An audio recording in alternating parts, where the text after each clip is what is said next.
Alors bonjour à tous, aujourd'hui on va parler du projet de naissance dans le cadre de la Semaine mondiale de l'accouchement respecté. Le thème de cette semaine, c'est respecter les besoins de la mère et du nouveau-né, quelles que soient les circonstances. Donc on est avec Sarah et moi c'est Kelly. Donc Sarah, je te laisse te présenter si tu veux. Bonjour à tous. Effectivement, moi je suis Sarah, je suis sage-femme depuis 2018. Je travaille en accompagnement global depuis cette année, donc 2021. Et effectivement, je suis dans l'association donc de l'Aube de naissance, qui est un projet pour monter une maison de naissance dans l'Hérault. Et, euh, et donc, je fais partie de la commission communication. Et je suis responsable de la SMART pour cette année, avec Super. toi. Alors moi de mon côté, je suis aussi dans l'Aube des naissances. Donc c'est un projet qui est là pour monter une maison de naissance dans l'Hérault. Et je suis dans la commission communication également et aussi au bureau.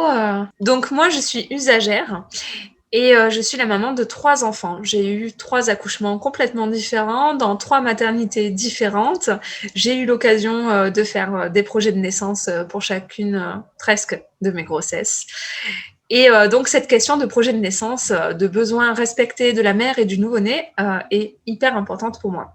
C'est pour ça que j'interviens dans cette conférence avec Sarah, qui va pouvoir nous expliquer un tas de choses sur le projet de naissance et j'espère vous aiguiller pour vous aider à faire le vôtre si vous en avez besoin. Voilà, donc dans cette conférence, on va voir qu'est-ce qu'un projet de naissance, quel est le but, pourquoi on en fait un, qui est-ce qui peut en faire un, à qui ça s'adresse, quand est-ce qu'on peut le faire et quoi mettre dedans.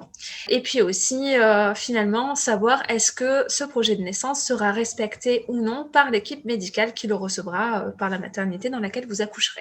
Et donc, on va commencer en parlant de ce qu'est un projet de naissance. Donc, à quoi ça sert, quel est le but. Donc, un projet de naissance, c'est quelque chose qui demande beaucoup de réflexion. Donc, bien sûr, autour de la naissance, du suivi de grossesse, sur le travail, l'accouchement et le postpartum. C'est un projet qui se monte à 2 lorsqu'on est 2 dans ce processus de création du bébé. Et si jamais on est maman solo, ben ça se fait seul, mais bon, ça peut être accompagné par sa sage-femme ou par une doula, ou encore une amie, ou sa propre mère. Enfin bon, une sœur. Les possibilités sont infinies, on va dire. Ce qu'il est important pour pouvoir écrire ce projet, c'est de savoir vraiment ce qui vous tient à cœur. Ce que vous souhaitez pour ce jour et ce que vous ne souhaitez pas. Bon, il faut savoir que c'est pas forcément obligatoire. Non, non, non, clairement pas. C'est pas du tout obligatoire. D'ailleurs, c'est quelque chose qui est assez récent finalement. Et c'est pas parce qu'on n'a pas écrit, qu'on n'a pas dit à quelqu'un ce qu'on voulait exactement et ce qu'on ne voulait pas précisément que ça veut dire qu'on n'a pas d'idée en tête ou que on va forcément tout accepter. Parce que chaque personne est propre, a sa propre vie, sa propre histoire, ses propres attentes, et donc du coup sera prête à accepter certaines choses et d'autres pas. Le tout, c'est aussi de le savoir soi en tant que personne et de savoir que la personne qui va nous accompagner du coup dans cet accouchement-là, dans la naissance de notre enfant, soit aussi au courant pour justement faire en sorte que ce soit une naissance qui soit à notre image, à l'image donc de la mère et de son conjoint ou sa conjointe, et d'être acteur en fait de sa grossesse, de son accouchement, des suites de couches. Les suites de couches, c'est les suites de la naissance. Hein. Et justement, le but, ça va vraiment être de se dire, OK, pour moi, quel serait mon accouchement idéal? Est-ce que ce serait avec ma chérie? Est-ce que ce serait avec une doula? Est-ce que ce serait dans un hôpital? Est-ce que ce serait à la maison? Est-ce que ce serait dans une maison de naissance? Est-ce que ce serait avec péridurale? Est-ce que ce serait même une césarienne de convenance? Pourquoi pas? Le tout, c'est de savoir à quoi on s'engage, quels sont les risques. Si je prends les deux opposés, l'accouchement à domicile ou l'accouchement carrément non assisté à domicile et l'accouchement par césarienne de convenance, c'est complètement deux opposés. Le tout, c'est de savoir à quoi on s'engage, mais pour ça, il va falloir être éclairé pendant la grossesse. Après, si le but est de faire par exemple, un accouchement en maison de naissance, on va essayer de faire en sorte que l'accouchement se passe le mieux possible, autant physiquement, médicalement parlant, que émotionnellement parlant. Et ça, l'émotionnel est vraiment super important parce qu'effectivement, comme tu l'as dit, c'est le plus beau jour de notre vie. On va s'en rappeler tous les ans, on va le fêter tous les ans. Et si on contre nos valeurs ou qu'on n'a pas compris, ce sera forcément plus difficile à accepter par la suite. De poser les mots pour dire, voilà, moi, je voudrais ça, ça, ça, ça, ça. Là, ce sera déjà très bien. Et effectivement, c'est pas du tout obligatoire. Ça peut être à l'écrit. Ça, c'est quand même la version la plus pratique parce qu'on va pouvoir avoir un support pour pouvoir en discuter durant les rendez-vous médicaux avec la sage-femme, avec le médecin, avec les équipes qu'on va rencontrer, avec son conjoint aussi, ou sa conjointe. Et c'est pas obligatoire que ce soit écrit non plus. Ça peut être juste à l'oral, de se dire, ok, bon, là, j'ai une personne en face de moi qui m'écoute et qui m'entend, qui prend le temps d'assimiler ce que je suis en train de dire, qui n'est pas entre deux feux à courir entre 4 patientes, et qui va prendre en considération ce que je lui dis. Donc là, je peux juste passer par l'oral et dire, voilà, moi, par contre, je voudrais un bain, je voudrais pas de péridurale et je voudrais mobiliser. Très bien. Ouais. Et du coup, c'est là qu'on voit que c'est quand même hyper important d'en discuter avec la personne qui va nous accompagner le jour de l'accouchement, si ça se fait à l'oral, pour que la personne puisse aussi... parce que quand on accouche, c'est pas forcément toujours évident de dire ce qu'on souhaite. Et donc, la personne peut, à ce moment-là, prendre le relais pour dire les souhaits de la maman et prendre position. Oui, effectivement. Ce que tu disais tout à l'heure, c'est très important, c'est que c'est un projet de couple aussi. Même si c'est la femme qui accouche, la personne accompagnante ou les personnes accompagnantes, si c'est possible, vont être là, vont être des piliers pour elle et vont pouvoir aussi communiquer avec l'équipe médicale à sa place parce qu'ils vont la connaître mieux que personne et ils vont pouvoir dire, voilà, non, elle souhaitait ça, elle souhaitait pas ça. Et est-ce que c'est possible ou pas? Parce que il y a des choses qui vont pas forcément toujours être possibles de mettre en place. Ça, on en discutera sûrement après. Mais en tout cas, c'est vrai que l'accompagnant est vraiment présent aussi pour ça, pour faire le tampon au final entre la patiente et l'équipe médicale. D'accord. Et tu penses que ça s'adresse à toutes les femmes, enfin que toutes les femmes peuvent faire un projet de naissance? Qu'est-ce que tu en dis? Oui, complètement. Que ce soit le premier enfant, que ce soit le 5e enfant, peu importe, que ce soit un enfant issu de fécondation in vitro, peu importe. C'est hyper important de faire un projet de naissance parce que même si c'est, par exemple, une césarienne prévue, parce que pour raison médicale, pour X ou Y raison, c'est une césarienne programmée, donc, je ne parle pas d'urgence là, il y a potentiellement des maternités qui vont faire en sorte que la femme va pouvoir peut-être être actrice aussi de son accouchement, de pouvoir pousser quand ils vont commencer à faire sortir le bébé, etc., etc. Et donc, du coup, peu importe le profil de la personne, le projet de naissance sera de toute façon ajusté au fur et à mesure de la grossesse parce qu'il y aura des contraintes potentiellement ou qu'il y aura des choix différents au fur et à mesure de la grossesse. Et donc, du coup, effectivement, peu importe le profil de départ. Tu conseillerais de le faire à quel moment de la grossesse? Au début, à la fin Alors ça, c'est quelque chose qui est modifiable tout au long de la grossesse et qui va mûrir au fur et à mesure parce qu'effectivement, quand on est enceinte au premier trimestre, ce sera pas forcément toujours évident de savoir exactement comment on veut accoucher, surtout si on n'a pas l'expérience de l'accouchement.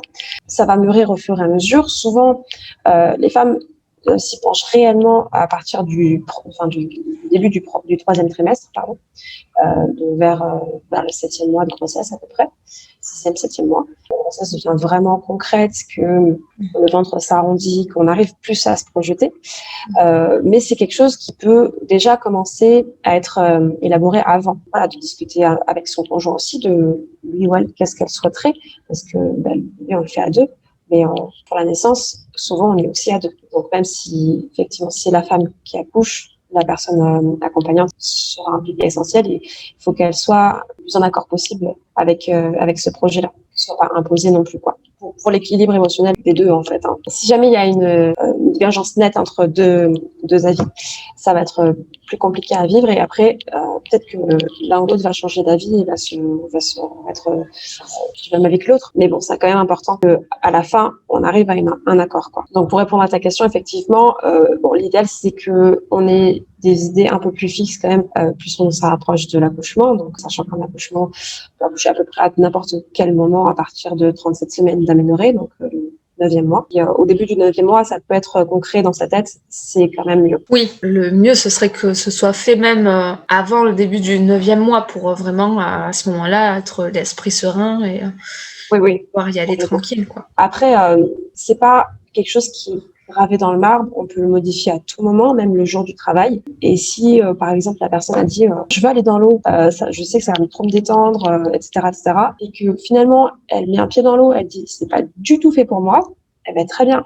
On va pas l'obliger à aller dans l'eau parce que elle a décidé que pendant sa grossesse, elle irait dans l'eau. Mais c'est en fonction de ses besoins. Si elle s'est dit, OK, on va me masser, ça va être trop bien, et que finalement, elle supporte pas le contact, très bien, on suit ce qu'elle veut, on suit ce dont elle a besoin. Ça me fait penser justement, quand on prépare un projet de naissance, finalement, ça va nous aider aussi à nous projeter dans ce moment d'accouchement. Quand on a un premier enfant, des fois, effectivement, c'est difficile de s'imaginer comment ça va être. Ça peut être, hein, il y en a qui y arrivent tout à fait. Mais c'est vrai que des fois, on a besoin de temps. Les premiers mois, il faut être sûr que le bébé est bien installé. Le temps passe. Et puis, finalement, pouvoir préparer ce projet de naissance, peut-être pas dès le premier mois, mais au bout de quelques semaines, ça va aider petit à petit à vraiment ancrer ça et se rendre compte de ce qui va se passer. Et ça aide aussi, finalement, souvent on se met à faire des recherches, savoir qu'est-ce qu'un accouchement physiologique, qu'est-ce qui peut se passer durant un accouchement, la péridurale, les césariennes, ou qu'est-ce qui se passe quand tout se passe bien. Et de savoir un peu tout ça, ça aide pour le jour J à comprendre ce qui se passe aussi. Complètement, c'est de ça dont je parlais tout à l'heure quand je disais être acteur de sa grossesse et de son accouchement, c'est vraiment de se dire, OK, je sais, on m'a expliqué et je me suis renseignée aussi moi, de mon côté, sur quelles sont toutes les possibilités qui existent et parmi tout le panel de choix, qu'est-ce que moi je souhaiterais faire, qu'est-ce qui me correspond le mieux à moi, à mon chéri, parce que oui, il y a quand même des choses qui peuvent diverger, mais ouais, qu'est-ce qui me correspond le mieux? Et justement, ça va être l'occasion de se questionner là-dessus, de se renseigner sur si j'ai entendu parler de ma voisine qui a accouché en maison de naissance, très bien, où est-ce qu'elle était, comment elle a été accompagnée, est-ce qu'elle a apprécié son suivi, est-ce qu'elle a été accompagnée par une seule sage-femme, par 2 sages-femmes, par 3 sages-femmes? Est-ce que c'est possible d'être accompagnée par une sage-femme d'ailleurs? Parce qu'il y en a qui partent du principe que le gynécologue, c'est la grossesse et la sage-femme, c'est pas trop ce que c'est, finalement. La sage-femme, c'est peut-être les préparations à l'accouchement et éventuellement, c'est tout, et le suivi du travail. C'est pas que ça. Et donc, du coup, effectivement, par exemple, en maison de naissance, on va pouvoir faire un accompagnement global depuis le début de la grossesse jusqu'après l'accouchement. Et donc, du coup, aussi être présente à l'accouchement s'il n'y a pas de contre-indication, bien entendu, à accoucher en maison de naissance. Et faire le suivi donc, de la grossesse, faire les préparations à l'accouchement, préparer justement la femme et le couple à cet accouchement physiologique, puisqu'en maison de naissance, il n'y aura pas de péridurale. Mais pour ça, on ne peut pas se dire, OK, moi, je vais accoucher en maison de naissance, mais je veux avoir la péridurale. Par exemple, ça ne va pas être compatible. Donc voilà, il faut savoir aussi qu'il y a des choses qui sont incompatibles. Finalement, on parle de la femme qui doit se renseigner pour pouvoir faire ce projet de naissance et savoir à quoi s'attendre et qu'est-ce qui pourrait lui arriver ou non pendant ce futur accouchement. Mais le partenaire ou la partenaire, comme tu disais aussi, est très important. Pour cette personne-là, se renseigner aussi, en discuter avec, ça va être vraiment, je pense, primordial pour qu'elle puisse, que ce soit un homme ou une femme, comprendre ce qui se passe ce jour-là et pouvoir accompagner au mieux la femme qui accouche à ce moment-là, quoi. Parce que des fois, il y a des choses qui peuvent, surtout dans le cadre d'un accouchement, par exemple, en maison de naissance, où il n'y a pas de péridurale, etc., parfois, le travail d'une femme enceinte, ça peut être impressionnant quand même. Oui. Ah oui, il y a des papas qui sont terrorisés, ils ont jamais vu d'accouchement, donc ils savent pas quoi faire, ils savent même pas s'ils peuvent faire quelque chose au final. Donc ouais, ils se sentent inutiles, ils se sentent complètement dépassés, et il y en a pour qui c'est traumatisant parce que effectivement, voir leur chéri souffrir comme ça, c'est compliqué pour eux. Donc même eux sont traumatisés parfois. Alors que si jamais ils avaient eu justement ces cours de préparation là en couple, sachant que les cours de préparation ne sont pas obligatoires. S'il y en a 7 qui sont remboursés par la sécurité sociale de façon intégrale pendant la grossesse, peuvent être ouverts au papa. Ça dépend des sages-femmes et ça dépend de leur organisation, etc. Mais effectivement, la plupart du temps, en accompagnement global, il y a au moins plusieurs séances en couple, voire l'ensemble des séances en couple. Et c'est super important, comme tu dis, que l'on soit au courant de ce qui se passe dans le corps de la femme, de savoir, OK, pourquoi il voit les réactions de sa femme comme ça. Qu'est-ce qui est en train de se passer dans son corps? Est-ce qu'on est proche de l'accouchement? Et qu'est-ce que je peux faire pour l'aider à gérer la douleur? Quelle est ma place aussi? Parce que oui, ils ont toute leur place. Et c'est vrai que des fois, c'est difficile de la trouver, quoi. C'est vrai que parfois, la femme peut sembler un peu animale. Enfin, il peut y avoir des réactions qui peuvent vraiment étonner et surprendre. Et du coup, c'est vrai que d'en parler, que ce soit à sa femme ou à des professionnels de santé, à des sages-femmes, etc., ça peut apporter des éclairages pour le jour J. Tout à l'heure, tu parlais de souffrance. Ouais. Et c'est vrai que moi, je pense que la souffrance, ça dépend vraiment des conditions dans lesquelles est la femme, de la façon dont elle s'est préparée ou non, et que du coup, si la femme est bien préparée et bien entourée, que tout est respecté autour d'elle, que donc ses besoins sont respectés, il y a de la douleur. Bon, encore qu'il y a des femmes qui ne souffrent pas, et ça arrive, mais sinon il y a de la douleur, mais en général, quand tout est respecté comme ça, pour moi, je parlerais vraiment de douleur et pas de souffrance, parce que la souffrance, c'est quelque chose qu'on subit. Je pense qu'en maison de naissance, ça va être plus de la douleur que de la souffrance. Oui, non, c'est clair. J'ai utilisé le mot souffrance pour exagérer un peu, mais effectivement, si une personne est bien accompagnée et que toutes les conditions pour son accouchement sont réunies, comme tu disais, on est plus dans le cadre de la douleur et pas de la souffrance. La souffrance, c'est vraiment la non-acceptation de la douleur, qui peut être augmentée par la peur, qui peut être augmentée par le stress, et tout ça fait que voilà, si une femme sa grossesse, elle s'est dit je vais accoucher avec péridurale et je vais la poser dès que j'aurai un peu trop mal, que je gérerai plus, et que finalement l'accouchement est tellement rapide que elle arrive à la maternité et qu'on lui dit non mais madame vous n'aurez pas la péridurale, forcément elle panique parce qu'elle se dit oh mon Dieu, mais alors tout se remet en question. Et effectivement, même si elle avait fait un projet de naissance où elle disait voilà, moi je veux que ça se passe comme ça, ce sera pas forcément le cas, parce que voilà, si on arrive, la tête est déjà quasiment à la sortie, le temps de poser, on pourra pas poser la péridurale en fait.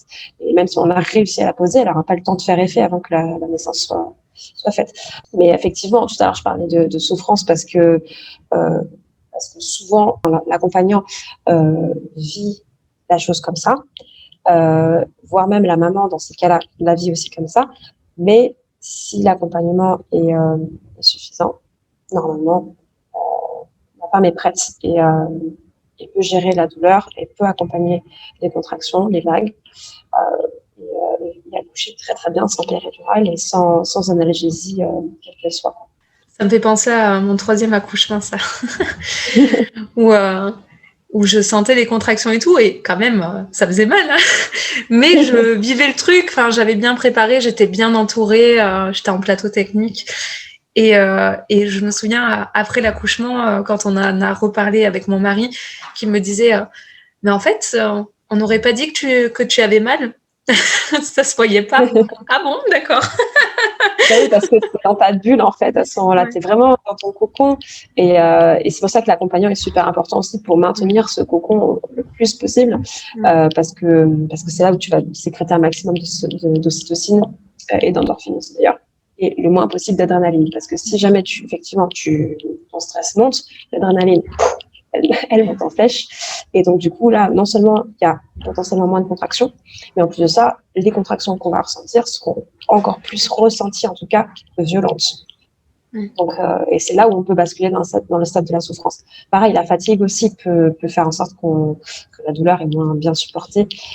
Mais bon, après ça, c'est soit des très, très, très, très longs pré-travail, soit une dystocie de démarrage qui est vraiment très, très longue, quoi. Ou alors quelque chose qui est plus problématique. Mais après, hein, dans ces cas-là, il faut faire quelque chose. Il ne faut pas laisser la personne comme ça. On va revenir sur le projet de naissance. Donc, à qui on devrait le transmettre? Je veux dire, est-ce qu'on va le transmettre à la sage-femme qui nous suit pendant toute la grossesse ou au secrétariat de la maternité, ou je ne sais pas. Est-ce que tu pourrais nous dire à qui on le transmet? Ça, c'est quelque chose dont on va parler déjà pendant la préparation à l'accouchement, la plupart du temps, et on va pouvoir la transmettre à notre sage-femme qui va nous suivre, si jamais c'est une sage-femme qui nous suit, du coup, durant la grossesse. Après, on pourra faire plusieurs exemplaires. On en donnera un si on s'inscrit à une maternité, on pourra la donner à la sage-femme surtout là, après 32 semaines, donc entre 32 semaines et 37 semaines, donc genre le 8e mois de grossesse. Souvent, il y a une inscription à la maternité, si ça n'a pas été fait déjà avant. On peut le transmettre effectivement à ce moment-là aussi à la sage-femme qui va le mettre dans notre dossier médical en vue de l'accouchement à la maternité, donc. Et ça va être l'occasion de discuter avec elle des protocoles de la maternité en question, de savoir, voilà, est-ce que, je sais pas, est-ce qu'il fait un ocytocine systématique pour la délivrance du placenta? Est-ce qu'ils font des touchés vaginaux toutes les heures? Est-ce qu'ils font des monitorings intermittents? Est-ce qu'ils posent la péridurale à partir de combien de centimètres, etc., etc., etc. Et justement de pouvoir dire, ok, bon, mais là, dans cette maternité-là, malheureusement, il y a certaines choses que je voulais mettre en place moi qui ne seront pas forcément, pas être respectées à 100%. Mais à ce moment-là, la personne en face va nous expliquer pourquoi. Elle va pas juste nous dire non, ça c'est mort, ça c'est mort, ça c'est mort. Elle va nous dire, voilà, il y a des recommandations, nos protocoles nous disent que faire ça, ça, ça, ça, ça. Et donc, du coup, ce n'est pas compatible avec votre projet d'accouchement. Oui, et puis le jour J, c'est important, je pense aussi, de l'avoir sur soi. Parce Oui. que les équipes changent, etc. Ça permet... Complètement, ouais. Oui, oui. Le but, c'est effectivement, là, de ce que je disais, c'était de pouvoir mettre l'exemplaire dans... Si on a fait un exemplaire écrit, de pouvoir le mettre dans le dossier médical et que du coup, dès qu'on arrive à la maternité, l'équipe puisse déjà le voir. Mais effectivement, toujours en avoir un sur soi, parce qu'on ne sait jamais, potentiellement, il peut être soit avoir glissé, soit je ne sais pas, ou alors avoir changé aussi, et arriver avec le jour de l'accouchement pour bien donner une dernière fois en disant, ben voilà, ça c'est mon projet de naissance, je veux qu'il soit respecté. Faut pas non plus commencer à tout réexpliquer à l'oral, etc., en plus de ce qui est écrit, mais les sages-femmes seront là sur le lire et en tout cas essayer d'y faire attention le plus possible. Des fois sur Facebook, je vois passer des projets de naissance sur des groupes. Et il y en a en ce moment qui sont super sympas avec des visuels carrément, enfin des petits, des sortes de petits logos en fonction de ce qu'on parle. Et où du coup, rapidement et visuellement, on peut voir les différents points qu'on souhaite absolument ou qu'on ne veut pas. Et ça évite d'avoir un gros pavé des fois que les sages-femmes n'auront pas forcément le temps de lire le jour J. Donc des fois, ça peut être sympa de faire comme ça. Effectivement, ça peut être une bonne idée parce que selon l'activité, sur le moment, les sages-femmes, elles n'ont pas forcément tout le temps de lire les gros pavés.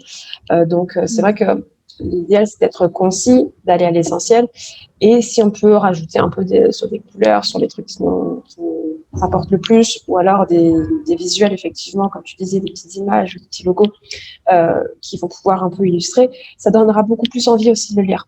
Parce que, aussi, malheureusement, ou heureusement, je ne sais pas, il y a des professionnels qui seront plus ou moins orientés sur la physiologie, sur la pathologie. Et finalement, ça fait aussi tout le panel de prise en charge. Mais pour certaines sages-femmes, avoir une personne qui arrive, qui ne souhaite pas de péridurale, qui vocalise, donc qui fait des choses comme ça, pour elle, ça va être compliqué à gérer parce qu'elle n'a pas l'habitude. Ou qui demande d'accoucher dans une certaine position autre que gynécologique, elle va être en perte de repère parce que ça fait 20 ans qu'elle travaille comme ça et qu'elle ne sait pas faire autrement. Donc effectivement, des fois, ça va être un peu plus compliqué que d'autres. Et donc du coup, si jamais on tombe sur un projet comme ça, si on peut s'organiser pour dire, bon, dans l'équipe qui est plus physiologique pour cette patiente-là et qui s'adapterait du coup plus à cette patiente-là, d'accord, toi tu peux la prendre, du coup, ce sera mieux pour toutes les deux. Oui, c'est top. Ça permet vraiment à l'équipe de s'organiser pour respecter au mieux les besoins de la maman, du papa qui accompagne aussi, et ou de la partenaire, et du bébé à venir.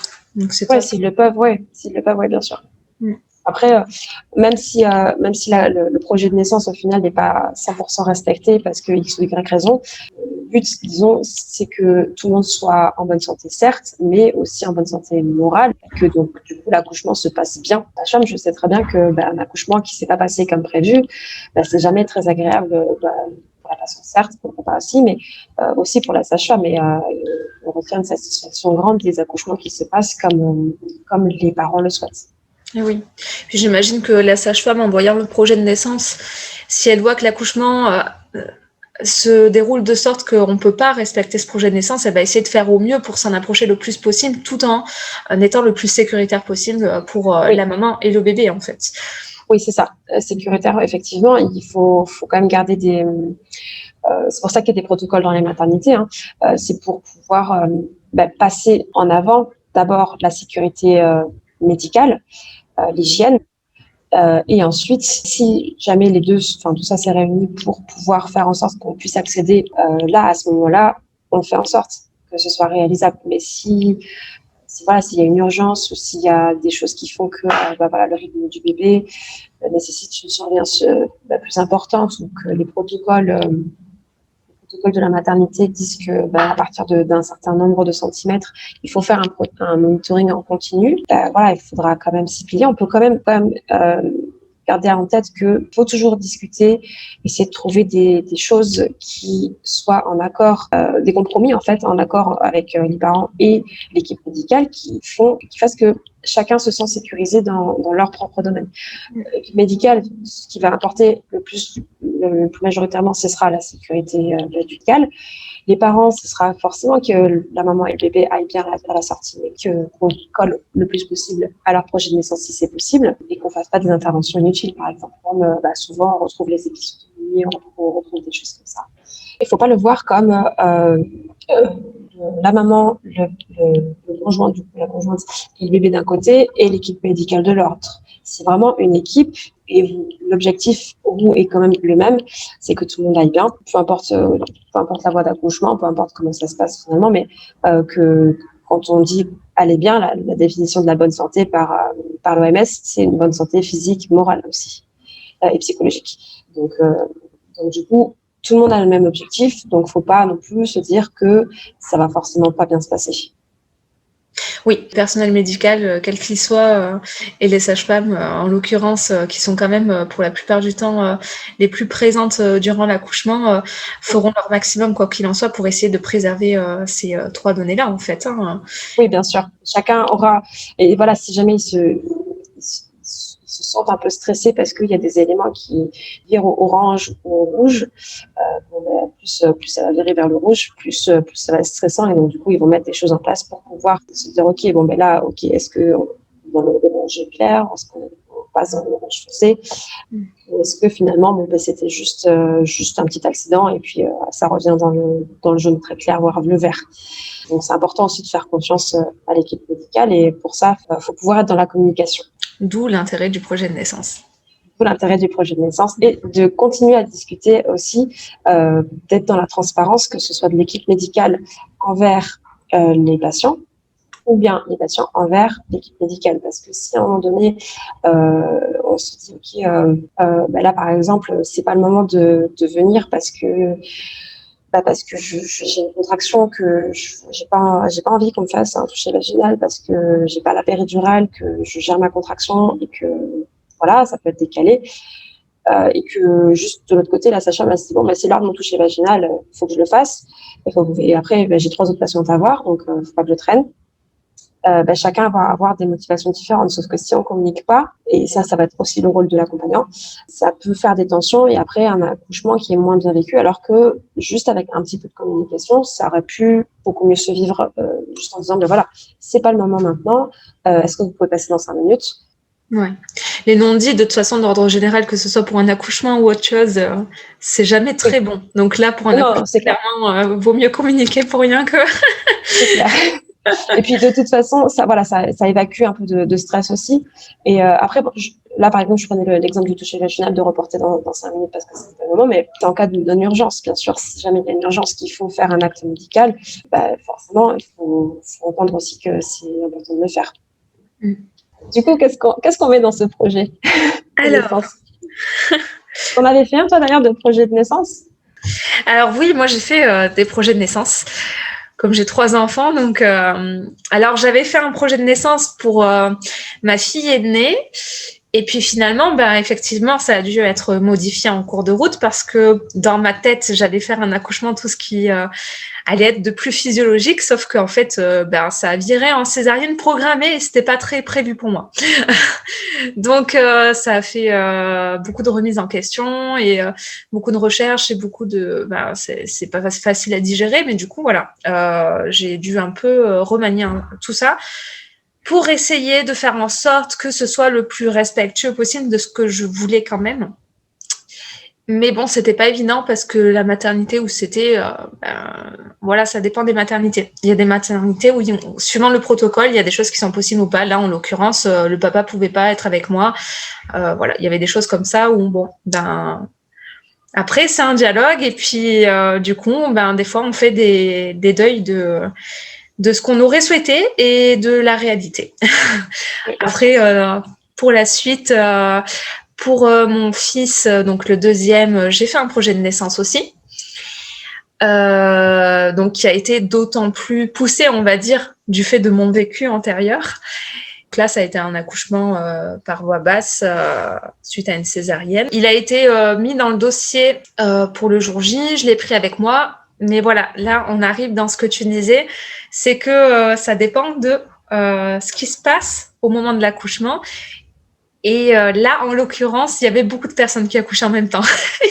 Donc, il n'y avait pas trop le temps de lire le projet, d'où l'importance de faire quelque chose de visuel qui puisse montrer rapidement ce qu'on veut pas. Parce que moi, c'était plutôt quelque chose d'écrit. Donc, c'était pas très, très long, mais il y avait quand même plus d'une page, enfin, plutôt 2 pages. Et là, bah, il n'y avait pas le temps de lire ces 2 pages-là. Donc, c'est pour ça que j'en parlais tout à l'heure, ça me paraît bien important. Et puis, pour la troisième, j'ai pas fait de projet de naissance. Mais parce que j'avais un accouchement, un accompagnement global. Donc, j'ai donc la voilà. sage-femme se connaissait bien. Et en fait, finalement, quand tu dis que tu n'avais pas de projet de naissance, c'est pas de projet de naissance écrit. C'est ça. Oui, en fait, ça a été oral. C'est ça. Hein. Oui, voilà. Et tout au long de ma grossesse, j'ai eu les rendez-vous avec. Donc, il y avait plusieurs sages-femmes. Et en fait, il y a un système d'astreinte qui fait que le jour J, c'était dans tous les cas une de ces sages-femmes qui serait là pour m'accompagner, ce qui était important pour moi par rapport aux 2 précédents accouchements. Et donc, tout au long de la grossesse, j'ai pu parler avec chacune d'elles et avec mon mari aussi. Ça a été vraiment un dialogue entre elle et nous sur ce qu'on voulait tous les deux, ce qu'on voulait pas. Et du coup, elle prenait note de ce qu'on voulait. Et tout était, enfin, il y avait tout un dossier qui était fait et on a pu, au fil de la grossesse, du début à la fin, ajuster, modifier certaines choses, dire non, mais ça, en fait, c'est vraiment hyper important pour nous, ça, c'est, voilà. Et du coup, le jour J, ça a été hyper respecté, quoi, parce que, déjà, j'étais en confiance. J'étais avec une sage-femme qui m'a suivie tout au long de ma grossesse. Je savais qu'elle était au courant de tout ce qu'on souhaitait ou non, des différentes histoires précédentes que j'avais vécues au niveau accouchement et grossesse. Et du coup, voilà, j'étais en confiance et c'était parfait comme ça. Donc, effectivement, projet de naissance pour la troisième, mais oral. Voilà. Donc, différents cas de figure. Je n'avais pas réalisé à quel point tes accouchements étaient totalement différents. Là, tu as fait de grands écarts. Ah oui, là, oui, je tout fais, la totale. Mais c'est bien que ce soit dans ce sens.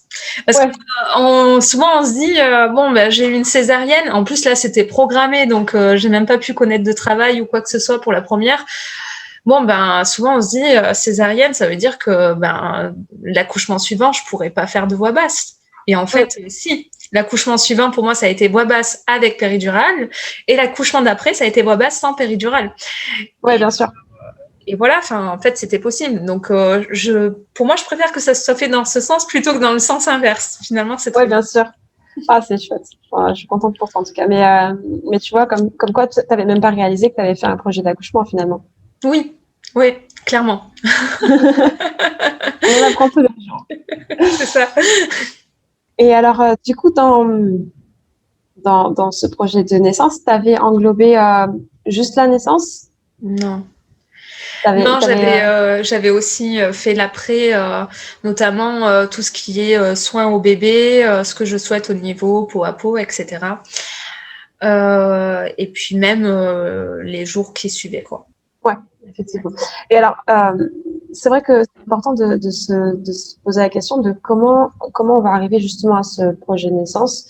Bon, on va partir du principe qu'on va l'écrire hein, pour aujourd'hui, mais comment on en vient à écrire tout ça, tout ce qu'on va écrire finalement au projet de naissance. Euh, Toi, tu as vécu différents accouchements complètement différents, et donc du coup, comme tu le disais toi-même, tu t'es renseigné, tu t'es posé des questions, et de ces questions, en ont découlé des réponses et du coup des choix. Mm. Et donc, du coup, en fait, c'est ces choix-là qui vont faire en sorte que qu'on va se dire, OK, bon, ben moi, je veux plutôt un accompagnement global, comme tu as dit dans ton troisième, ou au contraire, accoucher dans ma clinique parce que c'est mon gynécologue de famille qui accouche tout le monde là-bas. Et donc, du coup, je veux que ce soit lui, ou enfin, peu importe. Mais ça, du coup, ça va être vraiment personnel. C'est super important de bien retenir ça. C'est que c'est un projet qui est personnel. Aller chercher des modèles sur Internet en disant voilà, j'ai trouvé ça, il est plus ou moins correct, tenez, je l'ai imprimé cadeau, c'est pas l'idéal du tout. Donc c'est important de se poser la question. D'ailleurs, ça peut même être appliqué à d'autres domaines de vie. Là, c'est pour la naissance, mais ça peut être très bien pour son travail, pour sa vie de couple. Effectivement, on va se demander qu'est-ce qu'on veut pour l'accouchement. De là va en découler aussi les cours de préparation à la naissance qui vont être adaptés à ce qu'on va voir, parce que j'imagine que avec ta sage-femme pour le troisième accouchement, même si tu savais plus ou moins ce que c'était qu'un accouchement, tu n'avais jamais vécu d'accouchement sans péridurale. Et donc, du coup, tu as dû te préparer à l'accouchement du coup, sans péridurale. Oui, voilà. En fait, ça a été vraiment différent d'une grossesse à l'autre. Et effectivement, pour la troisième, ça a été pour moi la préparation à l'accouchement. On a fait les cours de préparation à l'accouchement, mais ça a été plus vraiment des moments de discussion. Où j'avais fait beaucoup de lectures qui m'ont permis d'encore mieux comprendre comment se déroulait un accouchement physiologique, pour comprendre les différentes étapes qu'on traverse justement. Parce que quand on fait la péridurale, on traverse ces étapes, mais il y a certaines choses qu'on ne sent pas du fait de l'anesthésie, quoi. Oui. Et ça a été vraiment utile pour le jour de l'accouchement, pour moi en tout cas. Peut-être que ça correspond pas à tout le monde de faire ce cheminement que j'ai fait, mais de savoir vraiment ce qui se passait, par exemple à la fin, le moment où on parle souvent de cercle de feu, une sensation un peu comme d'une brûlure, c'est vraiment le dernier moment où tu sais que le bébé va sortir. Et de savoir ça, bah, tu sais que ce moment-là, je m'en souviens, ça fait mal. Mais tu sais que quand il est là, en fait, dans la minute, même pas, enfin, ça y est, c'est fini, en fait. Ton bébé, il arrive. Donc, en fait, du coup, c'est beaucoup plus facile. Tu sais que, voilà, là, c'est le moment où il faut y aller, il faut pousser et allez, on y va. Et donc, ça facilite. Pour moi, je trouve que ça facilite. La troisième grossesse a été surtout des discussions. Et c'est ce qui a fait le projet de naissance, finalement, oral. Ok, ouais. Mais c'est important parce que du coup, voilà, tu t'es renseigné, tu as discuté beaucoup avec ton chéri, ta sage-femme, etc. Et donc, du coup, tu as pu te positionner sur toi ce que tu voulais, ce que tu voulais pas, et comprendre aussi ce qui allait se passer. On comprend, du coup, on a aussi, on rentre pas dans la souffrance, on reste dans la douleur et on gère très bien. Enfin, ça dépend des femmes. Dans la maîtrise, quand même. Voilà, c'est ça, on accompagne vraiment et on sait pourquoi, qu'est-ce qui va se passer, que ça va pas durer, du coup, pour son cas. Et du coup, ça rassure aussi beaucoup. Et justement, ça me fait penser, je pense qu'il est important d'en discuter autour de soi. Donc de pas faire un copier-coller, comme tu disais, d'un projet de naissance qui existe déjà sur Internet. Par contre, ça peut être bien de regarder pour s'inspirer de choses, dire ah, j'aime bien cette présentation. C'est vrai que j'avais pas pensé à ça, et ça peut permettre de faire des recherches. Par contre, je pense que ce qui manque beaucoup, surtout en ce moment, dans ce contexte quand même de Covid, tout ça, où on est beaucoup séparés les uns des autres. Et où le dialogue est un peu cassé. Et je pense que c'est important vraiment d'arriver à pouvoir établir du lien et communiquer autour de ça, pouvoir en parler pour voir un peu comment les femmes autour de nous ont vécu ces moments-là, quels conseils elles auraient. Alors des fois, faut pas tout écouter. On est d'accord. Mais savoir bien s'entourer en fait, parce que voilà, donc il y a des personnes où ça peut être hyper stressant de les entendre, mais savoir bien s'entourer de personnes bienveillantes et qui vont pouvoir vraiment apporter des choses bénéfiques et des nouveaux éclairages qui vont vous aider, vous, en fait, dans votre projet de naissance et dans la compréhension de ce que vous voulez réellement. Et le dialogue, c'est ce qui fait, je pense, comme tu disais, avec l'équipe, hein, en maternité ou en maison de naissance ou n'importe où, je pense que le dialogue, c'est vraiment quelque chose qui fait avancer. Oui, Voilà. bien sûr. Puis il faut savoir aussi que dans la loi française, on a le droit de choisir notre praticien, dans le sens où si jamais on est face à quelqu'un qui ne correspond pas, on a tout à fait le droit de dire, en fonction des disponibilités des équipes, bien entendu, de dire, voilà, moi, cette personne-là ne me convient pas, je souhaiterais que ce soit quelqu'un d'autre qui m'accompagne. Ça, tu ne sauras pas à l'avance. Mais effectivement, il faut être dans la communication. Oui.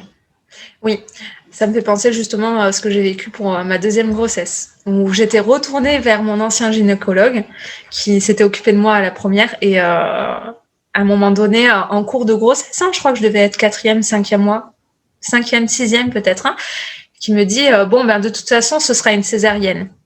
Comment ça? Non, hors de question. Et du coup, j'ai complètement changé. J'étais quand même assez avancée dans la grossesse et ça m'a fait changer de maternité, de suivi de grossesse. J'ai tout changé. C'est hors de question en fait. Non, bien sûr. On ne va pas m'imposer une césarienne. Voilà, ça montre bien que tu es maître, tu es actrice. Et il y a certaines personnes, je leur en veux absolument pas, mais elles font tellement confiance que si une personne leur dit, voilà, ça va être comme ça, ben, c'est que ça doit être comme ça. Du coup, elles remettent absolument pas en question le professionnel de santé qui est en face. Alors, même s'il a fait 5 ans, 6 ans, 10 ans, 12 ans d'études, et qu'il est peut-être compétent dans ce qu'il fait, ça reste un humain. Et donc, du coup, il va avoir des peurs et il va pouvoir plus ou moins s'engager sur certaines prises en charge par rapport à d'autres de ses collègues. Par exemple, sur les accouchements par le siège, il y a des gynécologues qui refusent totalement de faire des sièges par voie basse, même si le bassin est assez large, que le bébé n'est pas trop gros, qu'on n'est pas dépassé 41 semaines et que tous les feux sont ouverts. Et parce que eux, ils se sentent pas à l'aise avec la pratique, soit parce qu'ils ont eu personnellement un accident, soit parce que il y a des gens qui les ont stressés parce que les autres ont eu un accident, soit parce que ils ont juste perdu l'habitude de faire les sièges, ou là même qu'ils n'en ont jamais pratiqué. Et que clairement, c'est plus facile de faire une césarienne programmée des fois que de se retrouver sur une complication d'un accouchement par voie basse. Donc, tout ça mis l'un dans l'autre, il y a des praticiens qui ne font absolument aucun accouchement par voie basse par le siège. C'est pas parce que eux ne le font pas que d'autres ne le feront pas. Donc ça, il faut aller aussi se renseigner et dire, ok, bon là, on me dit non à mon projet de naissance pour cette raison-là, très bien. Ça c'est leur choix, mais par contre ce sera ma grossesse, ce sera mon accouchement, donc moi je veux un deuxième avis, voire un troisième. Oui, il n'est jamais trop tard. C'est ce qui m'est arrivé à ma première grossesse, justement. Du coup, je parle de mon cas, mais vraiment, où j'ai eu césarienne programmée et je suis allée voir dans une autre maternité, un autre gynécologue sous conseil de ma sage-femme, etc., où j'ai fait scan, etc., pour voir le bassin. Enfin, voilà, j'ai eu des informations supplémentaires et j'ai pu à ce moment-là voir ce qu'il était possible ou non de faire effectivement. Donc c'est hyper important et autant ça aurait pu être possible peut-être d'accoucher par voie basse. Enfin, il faut savoir vraiment, il faut se renseigner pour savoir. On peut pas suivant ce qu'on nous annonce, on peut pas faire une totale confiance des fois en une seule personne en fait, en un seul interlocuteur. Parce que, effectivement, comme tu le disais, ça peut être une personne qui n'a jamais eu l'habitude, enfin, n'a jamais fait de voix basse par siège. Et dans ces cas-là, c'est sûr que la personne, c'est sûr, c'est quasi certain qu'elle va dire non, en fait, parce que ça fait peur, en fait. Oui, bien sûr. Et puis, des fois, vaut mieux même qu'elle dise non, plutôt qu'il y ait une complication, parce qu'elle n'a pas l'habitude. Clairement. Donc, oui, tout à fait. Mais voilà, il y a toujours d'autres possibilités. Et à chaque fois qu'on dit non ou qu'on dit oui à quelque chose, il faut toujours se dire, OK, mais qu'est-ce qui motive ma réponse? Quelles sont les alternatives? Et si, par exemple, voilà, on avait prévu que de se mettre en travail naturellement, etc., et que finalement, on se dit, OK, on va être déclenché. OK, quelles sont les alternatives au déclenchement? Est-ce que je ne peux pas être déclenché d'une telle ou telle manière? Est-ce que, je ne sais pas, est-ce que vous n'avez pas des conseils à me donner pour aussi, moi, de mon côté, aider à lancer des choses? Après, si ce n'est pas possible, on le dira, tout simplement. On dira, voilà, là, on part sur telle indication parce qu'il y a telle et telle chose et que du coup, dans les protocoles, c'est ça. Mais sinon, peut-être qu'on peut essayer telle et telle solution. Non, vraiment être acteur et avoir Mm. la connaissance nécessaire pour pouvoir ou décider de ce qu'on veut, ou des fois on peut pas décider parce que c'est comme ça, mais au moins on sait pourquoi et Ouais, on subit pas les choses. ouais, bien sûr, Mm. c'est ça. Et du coup, comment on fait son projet de naissance? Tout à l'heure, tu parlais de logo, de choses comme ça. Mais c'est vrai que on peut faire ça et on peut mettre. Enfin, faut que les logos soient quand même assez. Comment Oui, dire, euh, moi je pensais ça plutôt, tu sais, la feuille que tu amènes le jour de l'accouchement. oui, Ou des fois l'équipe peut ne pas avoir le temps de. Mais dans ton dossier de base, déjà, je pense qu'il est possible de fournir directement le projet de naissance un peu plus détaillé, où certaines personnes auront eu le temps de le lire et d'en discuter avec ouais, la. bien sûr. Mais du coup, voilà, montrer un petit peu pourquoi on fait ce projet de naissance en introduction, de se dire, voilà, bon, ben, c'est mon premier accouchement, c'est mon deuxième accouchement, c'est peu importe, le premier accouchement, je l'ai vécu de façon un peu difficile parce que telle et telle raison. Donc maintenant, voilà pourquoi je fais ce projet de naissance et pourquoi j'en suis revenue à ces conclusions-là. Et ça va permettre aussi, surtout si c'est pas dans le cadre d'un accompagnement global et que du coup, ce sera un peu la loterie de savoir sur qui on va tomber le jour de l'accouchement, de se dire, OK, bon, ben, même si on se connaît pas avec la sage-femme, on va essayer de créer ce lien de confiance pour l'accouchement pour justement pouvoir faire en sorte que elle ait confiance en moi, que moi j'ai confiance en elle, que si elle me dit qu'il faut faire un truc, je ne remettrai pas constamment en doute sa parole et que je ne serai pas constamment dans le contrôle parce que justement on va vouloir lâcher prise et faire justement sortir ce côté un peu instinctif et animal dont tu parlais tout à l'heure, et encore plus en cas d'absence de PV. Mais justement, quand on se présente, alors je ne dis pas qu'il faut écrire un livre, il ne faut pas écrire un gros pavé non plus, mais quand on se présente succinctement et qu'on explique ce qui nous a motivés, ça va permettre à la sage-femme d'appréhender un petit peu le caractère ou les motivations et un peu le vécu aussi de la grossesse et de l'accouchement. Parce que, ben voilà, si par exemple c'est un bébé issu d'un long parcours de PMA. Le PMA, c'est procréation médicalement assistée, donc avec beaucoup de fécondation in vitro, etc., avec beaucoup d'échecs. Ça veut dire aussi que cette grossesse-là, ce sera un peu la grossesse miracle, et que du coup, il y aura toute une partie attendue dans l'histoire, même si on attend toujours 9 mois au moins un bébé. Et donc, du coup, c'est pas qu'on va faire moins attention pour les autres, bien entendu, mais là, on sait que ça a une grossesse, c'est un peu la grossesse sacrée, quoi. Donc, donc c'est intéressant, même si nous, on le verra hein, que dans le dossier médical, que ce soit écrit grossesse fille, etc., on n'aura pas forcément absolument tous les détails, et surtout pas les détails psychologiques suite à ça, parce que effectivement, là je prends l'exemple de la FIV, mais s'il y a eu 4 FIV, qu'il y a eu 3 fausses couches à 12 semaines d'aménorrhée, à chaque fois on s'est projeté, etc. Enfin, après, la patiente, elle se fait ramasser un petit peu à la petite cuillère, quoi. Donc quand enfin la grossesse arrive à terme, là on fait encore plus attention à avoir. Mais voilà, moi je trouve ça important de se présenter. Alors, encore une fois, c'est pas du tout obligatoire. Hein. Chacun fait comme il le sent. S'il se dit ok, c'est mon histoire personnelle et ça ne regarde que moi, bon, très bien. Il y a personne qui viendra le juger ou le critiquer par rapport à ça.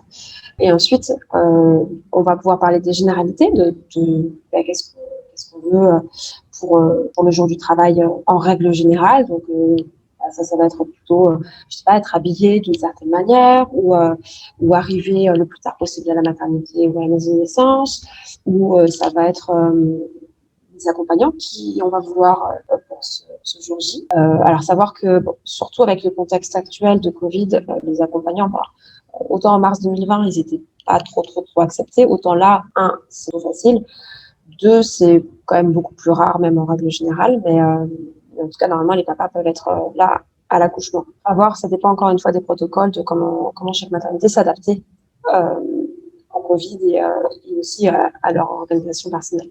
Donc oui, est-ce que c'est plutôt une doula? Est-ce que c'est plutôt le conjoint? Est-ce que c'est plutôt la mère, la grande sœur, la cousine, une amie, peu importe. Est-ce que je veux accoucher toute seule aussi? Ça peut être dans son projet, hein, de se dire, bon, moi, ça me regarde que moi. J'ai un vécu qui est pas toujours facile, mais juste être prête, préparée à ça en amont et pouvoir aussi l'écrire parce que si jamais la personne elle ne connaît pas en face, ça va éviter éventuellement qu'elle pose la question de façon un peu directe, de se dire alors elle est pas là votre mari? Bah oui mais et, en fait il m'a quitté la semaine dernière. Donc, tu vois, des choses comme ça qui peuvent parfois arriver. Donc voilà, des choses un peu plus générales. Et puis après, des choses qui vont plutôt s'orienter sur la gestion du travail. Donc se poser la question, est-ce que je veux un analgésiant? Donc, le péridurale, est-ce que je veux la péridurale tout de suite ou plus tard? Est-ce que je veux rester le maximum chez moi? Est-ce que, je sais pas, est-ce que je veux le méopas, sachant que le méopas, c'est sur indication précise, on peut pas forcément le mettre à tout moment. Pareil que la péridurale d'ailleurs. Le Est-ce que je méopas, veux plutôt... Le méopas, c'est le Calinox, c'est le gaz hilarant, tu sais. Qui justement fait un peu, voilà, ça fait un peu diminuer la douleur. Et donc voilà, est-ce que je veux plutôt me mobiliser? Est-ce que je veux rester dans un endroit, une ambiance tamisée, avec peu de lumière? Est-ce que je veux de la musique? Est-ce que je veux ma propre musique? Ou est-ce que je veux une musique de radio? Peu importe. Est-ce que je veux que quand on rentre dans la chambre, on ne toque pas? Tout ça, c'est des choses auxquelles il faudra réfléchir avoir en amont et éventuellement le poser sur papier. Et forcément, si la personne a l'habitude de rentrer dans la chambre en toquant 3 fois fort pour bien s'annoncer, et puis après parler normalement, si la personne, la femme, elle va se sentir agressée parce qu'elle sera, elle, dans sa bulle, on ne saura pas forcément si ça n'a pas été communiqué au travers de ce projet de naissance. Et pareil, si jamais il y a des loupés, bon, c'est pas très grave. Le mari, la femme est là pour justement rappeler. Et d'ailleurs, c'est important ce que tu disais, ça me fait penser tout à l'heure, effectivement, le projet de naissance, c'est quelque chose qui peut changer, et même le jour de l'accouchement, au moment de l'accouchement. Ça me fait penser à la musique, ce que tu disais. Moi, je sais que j'avais préparé une clé USB avec plein de musique. Le jour de l'accouchement, je n'ai pas mis de musique. Et tu parlais de l'exemple de l'eau aussi, prendre un bain. On peut dire, s'imaginer toute sa grossesse, je vais prendre un bain, je vais aller dans l'eau et tout. Et en fait, le jour J, non, j'ai clairement pas. Oui, c'est ça. C'est ça. Ce qui est le plus marquant pour moi, c'est les massages, le contact. Parce qu'il y a des femmes pour qui, déjà, elles disent non, mais alors moi, déjà, je suis pas très massage, j'aime pas ça du tout. Et finalement, allez, on tente un peu le coup, juste une fois pour voir. Et puis après, elle dit, oh, vas-y, continue. Parce que c'était trop bien et que justement, ça soulageait vraiment bien la douleur par plein de mécanismes différents. Mais du coup, voilà, finalement, on continue effectivement comme elle le demande. Et ça se passe bien. Et puis, ça motive aussi le papa parce que du coup, le papa est plus acteur aussi au niveau de ses mains, du toucher, et pas qu'au niveau de la parole. Oui, puis j'imagine qu'à l'inverse, il y en a qui ne supportent pas le moindre contact. Exactement. Et ça, et pour une seule personne pour 2 grossesses différentes, va potentiellement avoir complètement 2 réactions différentes aussi. Donc voilà, c'est pas parce que la première fois on a adoré les massages que la deuxième fois on va encore adorer. D'ailleurs, ça me fait penser, parce que du coup, je me remémorais un peu, et je me souviens que pour mon dernier accouchement, en fait, si on me touchait, c'était OK, mais c'était que d'une certaine façon, et il fallait que ce soit tout le temps pareil. Et en fait, je me souviens que dans mes lectures, là, ça me revient, il y a ce truc de rituel un peu, qui est important pendant l'accouchement, il me semble. Je sais pas si ça te parle ou quoi, de vraiment, des fois, juste il y a une chose qui se met en place pendant l'accouchement, et le fait de la répéter à chaque contraction, donc c'est hyper rassurant, et ça te permet de rester dans cette bulle. Et moi, c'était ça, vraiment, c'était, si on me touchait, je sais plus, c'était la jambe, d'une certaine façon, ça allait, mais si c'était pas tout à fait pareil, non, mais c'est pas possible. Oui, parce qu'en fait, tu te construis des repères au fur et à mesure. Il y en a qui le préparent déjà dès les cours de préparation à l'accouchement parce que elles ont fait de l'autonomie, de l'hypnonaissance, de la sophrologie, etc. Et que du coup, elles se sont déjà entraînées. Et donc, du coup, le jour du travail de l'accouchement, elles ont déjà tous les repères. Donc, en fait, ça va les réconforter. Oui, voilà. En fait, elles vont rentrer dans une ambiance et un état qu'elles connaissent déjà, dans lequel elles se sentent à l'aise. Et donc, du coup, ça va faire diminuer leur stress. Et même si elles ne l'ont pas fait pendant la grossesse, même, voilà, toi, tu disais que c'était pendant ton travail que du coup, tu as eu ces repères-là. Même si ça n'a pas duré très longtemps, tout de suite, tu t'as dit, OK, bon, là, ça m'apaise. Je veux que ça recommence. Bon, très bien, on le refait.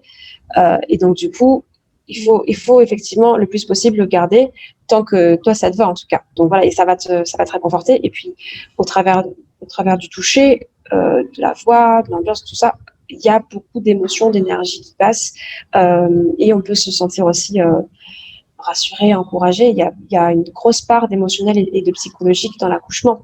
Si, par exemple, on a choisi d'arriver à la maternité avec le cadre, la photo de ses enfants ou la photo de ses amis, qu'on les accroche, etc. Et qu'on se dit, OK, là, ils sont avec moi et je sais qu'ils sont avec moi par la pensée et que tout le monde m'encourage, même si on n'est que 2 ou 3 dans la pièce, ben, ça donne aussi de l'énergie et ça donne du baume au cœur, quoi. Donc, du coup, ça relance, ça relance tout le processus et ça fait sécréter l'ocytocine, l'hormone de l'amour.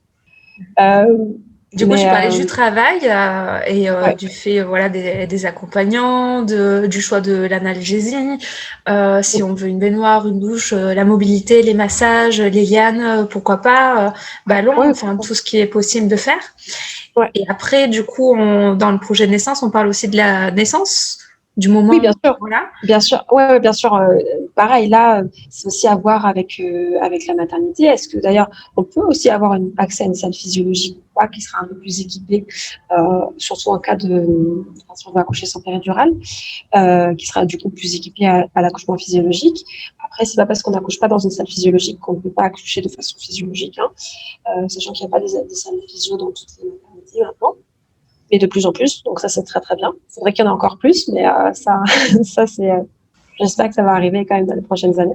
Mais effectivement, se projeter sur le travail c'est bien, se projeter sur la naissance c'est encore mieux, parce que là du coup on va se dire ok bon ben moi comment je vais accoucher du coup, est-ce qu'il y aura la péridurale ou pas? Dans l'idéal, encore une fois.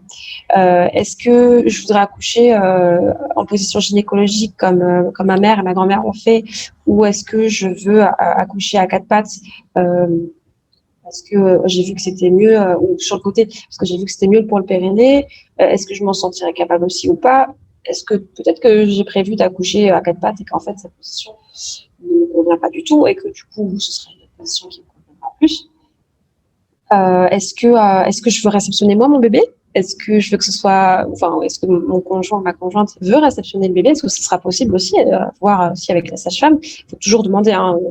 Faut pas prendre des initiatives comme ça, bien entendu, mais c'est pour ça que c'est aussi très très important d'en discuter en amont. Mais c'est des choses qui peuvent être possibles même en maternité. Moi, j'ai déjà fait des accouchements à 4 mains avec le papa. Il lui donnait des gants à sa taille et donc du coup, ça se passait très bien. Et on était là au cas où il y avait un souci. Et parfois, il y avait un micro-souci, parfois, il n'y en avait pas du tout. Et donc, du coup, c'était eux qui faisaient l'accouchement, maman et papa.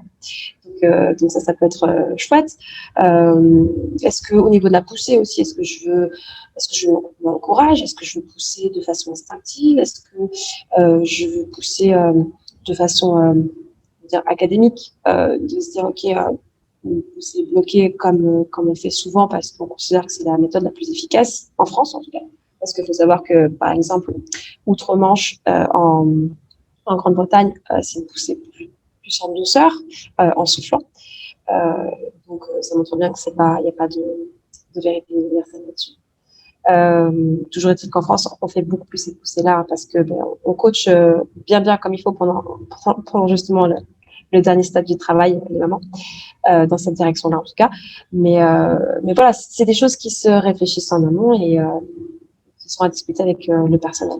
Après aussi, après la délivrance, après la naissance, le moment de la délivrance, est-ce que je voudrais bénéficier du courage retardé, si c'est possible? Est-ce que je voudrais que ce soit le papa? Est-ce que aussi le papa voudrait couper le cordon? Est-ce que, je sais pas, est-ce que je voudrais qu'on m'injecte de l'ocytocine, donc ça s'appelle le syntocinon en France, l'ocytocine de synthèse, pour justement prévenir l'hémorragie de la délivrance, ou est-ce que je veux laisser mon corps faire de façon naturelle, sachant que pour le coup, l'injection préventive d'ocytocine au dégagement de l'épaule antérieure du bébé, c'est recommandé par la HAS. Donc la HAS, c'est la Haute Autorité de Santé en France, pour justement prévenir l'hémorragie. Et que du coup, on estime qu'il y a un peu moins de risque hémorragique derrière, mais il y en a forcément quand même toujours un peu des hémorragies, même si on fait ça, parce que sinon ce serait produit magique et ce serait obligatoire, ce serait pas juste recommandé.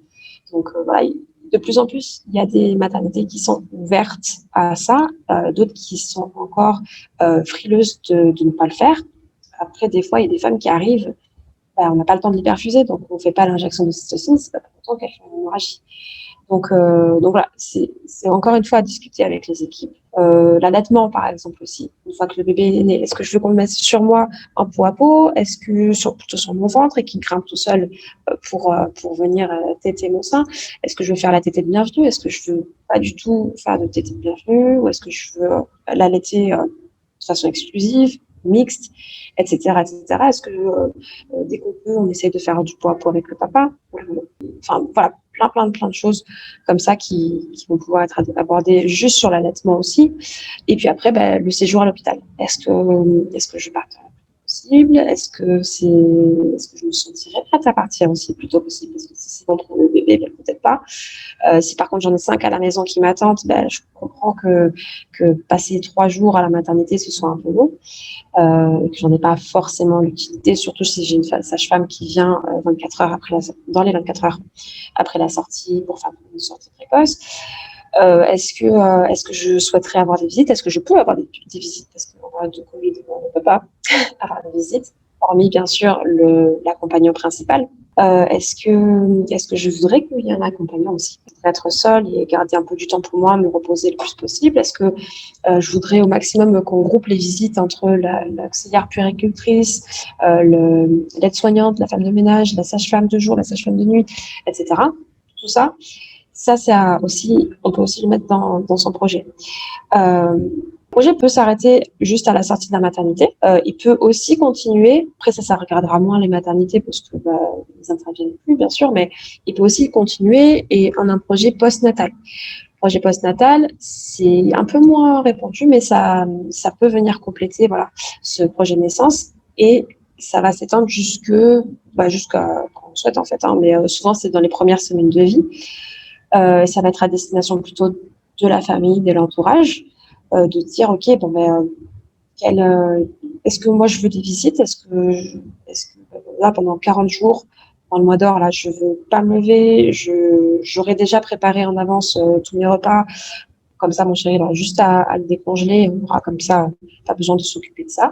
Est-ce que je voudrais ma maman ou ma belle-mère ou ma mamie, tout là, plein de choses comme ça qui vont pouvoir justement poser en amont les limites aussi, par exemple pour les visites, parce que s'il y a toute la famille du côté de mon chéri et puis toute la famille de mon côté qui viennent quasiment tous en même temps, on se retrouve à 30 parce que c'est un joyeux événement et que tout le monde veut fêter ça, certes, mais quelque part c'est fatigant. La maternité c'est fatigant, on se lève toute la nuit, plusieurs fois dans la nuit, et donc du coup c'est vraiment pas le moment en soi de recevoir des invités, de les chouchouter. C'est la femme qui accouche qui doit être chouchoutée. Voilà, on vient d'accoucher. Voilà, c'est ça. La priorité, c'est repos et se retrouver.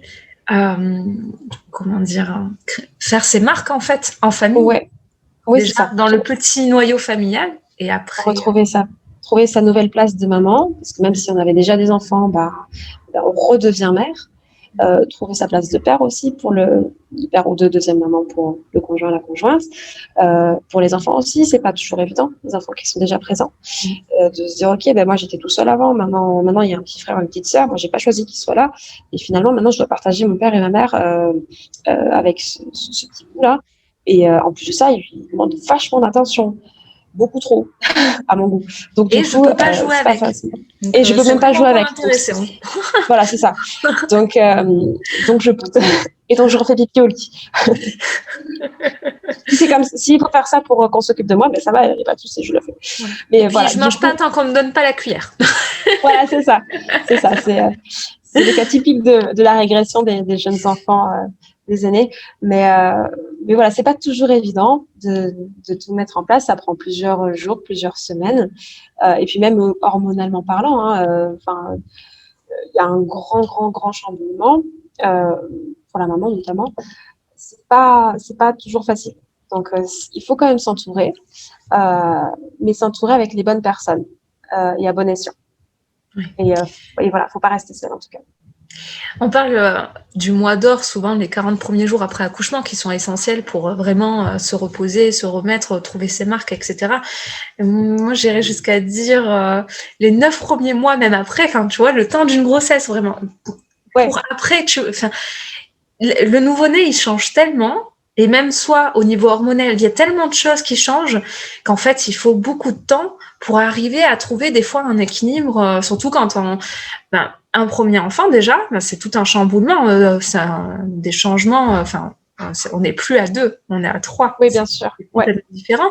Mais même quand on a un ou plusieurs enfants déjà de base, c'est toute la dynamique familiale qui change.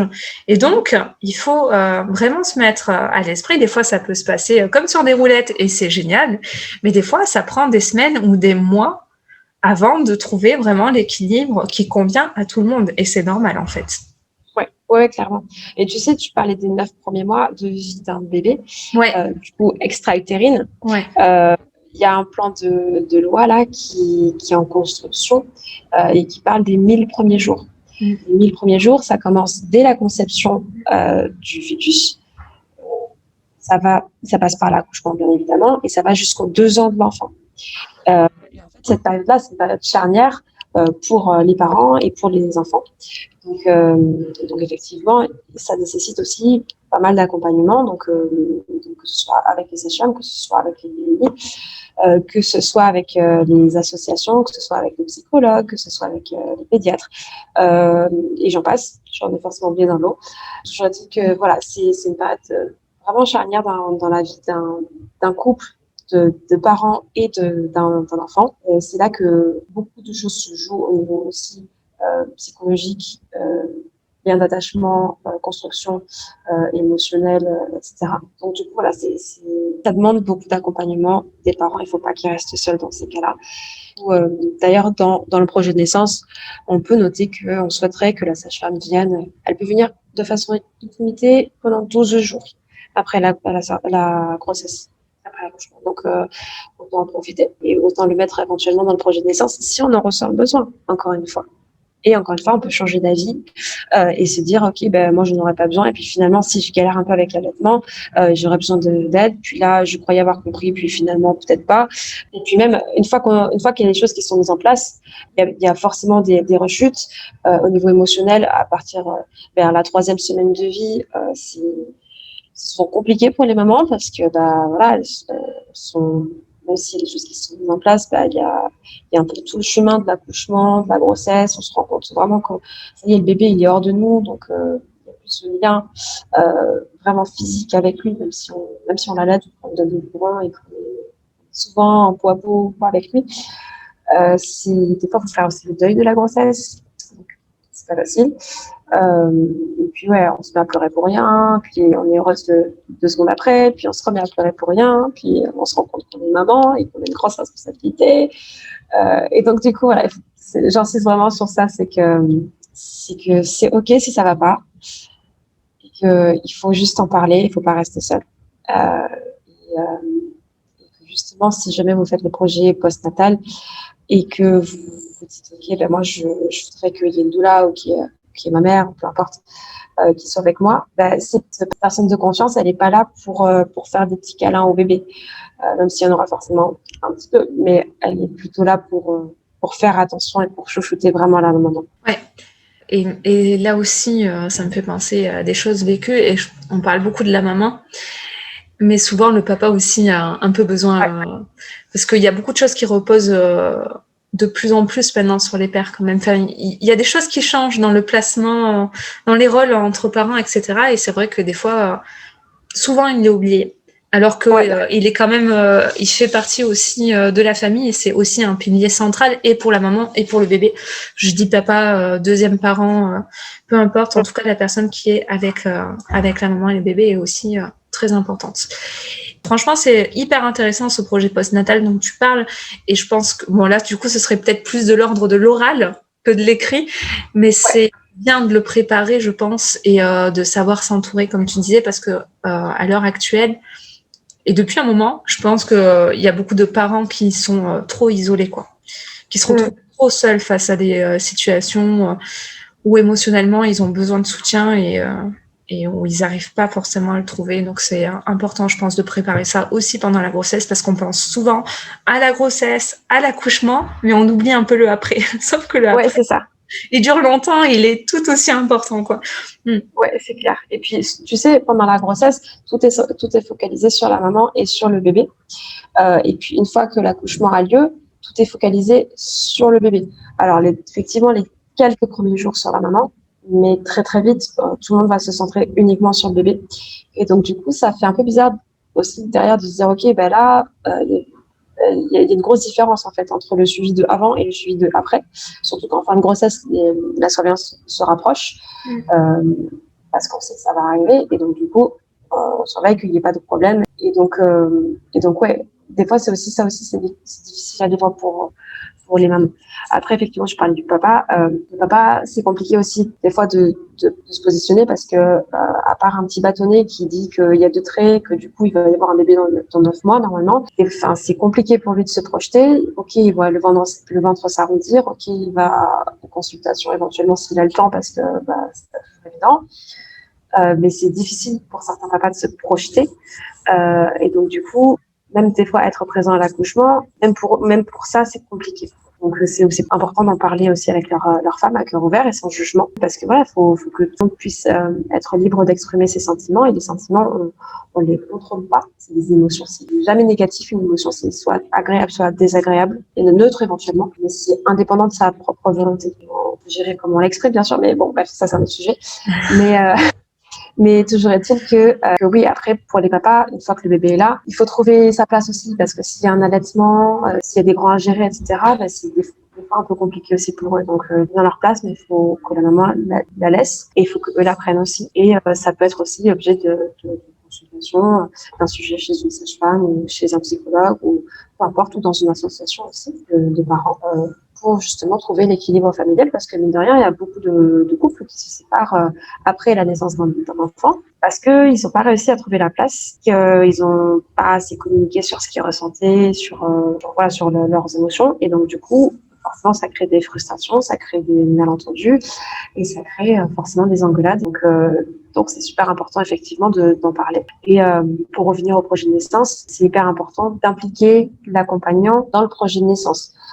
Si lui veut aussi se faire un projet de naissance idéal de son côté pour dire voilà, moi l'accouchement idéal serait ça pour moi, et de les confronter ensemble, ça peut être intéressant aussi. Et puis pas oublier de dire voilà, je veux que ce soit mon conjoint qui me masse, je veux que ce soit par exemple mon conjoint qui me fasse les transmissions, ou des choses comme ça. Ça peut être aussi intéressant. Il y a des femmes qui font une préparation à l'accouchement sur l'hypnonaissance. Et en hypnonaissance, c'est le mari, le conjoint, qui hypnotise un peu la future maman. Et donc, du coup, on parlait tout à l'heure de rituel. Elle va s'entraîner pendant la grossesse à être hypnotisée par la voix de son conjoint. Et donc, du coup, de se mettre dans un état justement optimal pour la relaxation, pour l'accouchement, etc. Et justement, le fait de s'être entraînée pendant la grossesse, pendant l'accouchement, elle va pouvoir plus facilement retrouver cet état qu'elle connaît déjà et qu'elle aura déjà vécu auparavant avec les séances précédentes.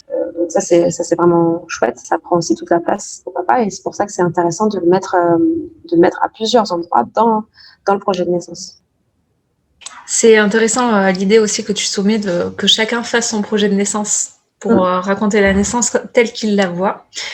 Parce qu'effectivement, la maman, elle peut se dire, moi, j'aimerais bien que mon compagnon ou ma compagne coupe le cordon. Et la personne concernée peut ne pas avoir du tout envie de ça, en fait. Et du coup, c'est là où ça va ouvrir le dialogue et éviter les quiproquos, les malentendus, parce qu'à un moment donné, on ne peut pas obliger une personne non plus à faire des choses qu'elle ne souhaite. Non. De toute façon, s'il se passe quelque chose avec lesquels il y a une incompréhension ou que ce n'est pas en accord avec ses propres valeurs, ça va forcément créer des frustrations et repopper, pas forcément le jour de l'accouchement, mais repopper plusieurs jours, plusieurs semaines derrière en disant « Ouais, mais tu m'as fait faire ça alors que moi, je ne voulais pas ». Et créer des tensions inutiles. Alors que il a dit d'accord et qu'après, il n'a pas su dire non parce que c'était des textes ou c'était des choses, c'est une chose. Mais si d'office, il s'est senti imposer la chose par sa femme, c'est plus compliqué à gérer. Et du coup, on a parlé de tout ça, de tous les différents points qu'on peut aborder dans un projet de naissance, comment le faire, avec qui, comment impliquer son compagnon, sa compagne, comment en parler à l'équipe médicale, etc. Et finalement, est-ce qu'on a la certitude que ce projet de naissance pourra être respecté par l'équipe médicale à la maternité ou en maison de naissance ou à la maison. Alors ça, du coup, on n'aura jamais la certitude, effectivement. Toujours est-il que si c'est clair dans notre tête, qu'il soit écrit donc ou oral, on pourra toujours dire ce qui nous convient et ce qui ne nous convient pas et poser les limites. Voilà, si on se dit, OK, je veux pas avoir un toucher vaginal toutes les heures, parce que j'ai vu que sur les recommandations de la HAS de 2018, c'était écrit que si tout allait bien, c'était pas plus de toutes les 2 heures, et que j'ai pas de péridurale et que je ne ressens pas besoin, et qu'il n'y a pas d'indication médicale non plus, hein, bien sûr. À ce moment-là, on pourra le dire. Et du coup, faire valoir notre avis. Beaucoup plus que si c'est pas clair pour nous. Voilà, si c'est pas clair, et si c'est pas clair aussi pour le conjoint, même si on l'aura écrit, ça va être compliqué en fonction de la personne qu'on aura en face. Après, effectivement, il y a certaines personnes qui vont avoir un certain charisme, voilà, une certaine présence, et que du coup, ils vont l'imposer. On va pas forcément avoir le cran d'aller à l'encontre de ce qu'ils vont dire. Après, ça va bien sûr dépendre du contexte, du contexte sanitaire, du contexte d'urgence, des protocoles en vigueur dans la maternité, et donc du coup des motivations derrière. Après, s'il y a des protocoles en place, c'est qu'il y a des indications, qu'il y a souvent des recommandations derrière, et que du coup, ils se sont adaptés. Après, sachant qu'il y a des protocoles dans des maternités qui seront complètement différents dans d'autres maternités. Il y a certaines maternités qui vont regarder que le streptocoque B pour le prélèvement vaginal, d'autres qui vont regarder quasiment tous les germes et qui vont mettre des antibiotiques, même s'il n'y a pas de streptocoque B, mais qu'il y a d'autres germes. Donc ça dépend vraiment, vraiment des maternités et donc de leur protocole. C'est pour ça que je disais aussi tout à l'heure de bien rester en communication, parce que même si l'équipe refuse d'accéder à une demande, c'est qu'elle sera normalement forcément motivée par quelque chose. Par exemple, pour les personnes qui voudraient je sais pas, récupérer leur placenta pour le planter, faut savoir que dans la loi, en tout cas, donner le placenta aux personnes qui accouchent, c'est considéré comme du trafic d'organes. Alors du coup, c'est clair que vu comme ça, c'est compliqué de le faire. Après, une femme qui accoucherait chez elle, c'est son organe, c'est elle qui en fait ce qu'elle veut. Donc oui, si elle veut le planter, là, voilà, elle choisit de le faire. Ou alors si elle veut le jeter, elle le jette. Mais toujours est-il que si on accouche en maternité, on ne va pas pouvoir récupérer son placenta, parce que la loi nous interdit en fait de faire ça. En fait, ce qu'il faut garder en tête par rapport à ça, c'est que quand même de plus en plus, on a encore pas mal de chemin à faire, certes, mais de plus en plus les femmes, les sages-femmes, les gynécologues et les organisations gouvernementales sont de plus en plus ouvertes à écouter les besoins de la mère et de l'enfant et de leur rythme, et donc du coup à accéder plus facilement à leurs requêtes. Après, il faut savoir aussi que il y a la loi Kouchner, de 2002, qui dit notamment que le médecin doit respecter la volonté du patient. Mais par contre, il faut qu'il l'ait informé des conséquences de ses choix. Ça veut dire que voilà, le médecin, il peut pas s'opposer à une décision d'un patient à partir du moment où c'est pas en urgence. Quand il y a une urgence, en fait, le médecin est obligé d'agir, sinon c'est considéré comme non-assistance à personne en danger. Donc ça, pareil, c'est la loi, il est entre guillemets coincé avec ça. Mais en tout cas, si jamais la personne a dit, voilà, moi, je sais que si je refuse tel acte, ça engendrera ça, et que j'accepte les conséquences, qu'il le notifie par écrit notamment, le médecin ne peut pas refuser.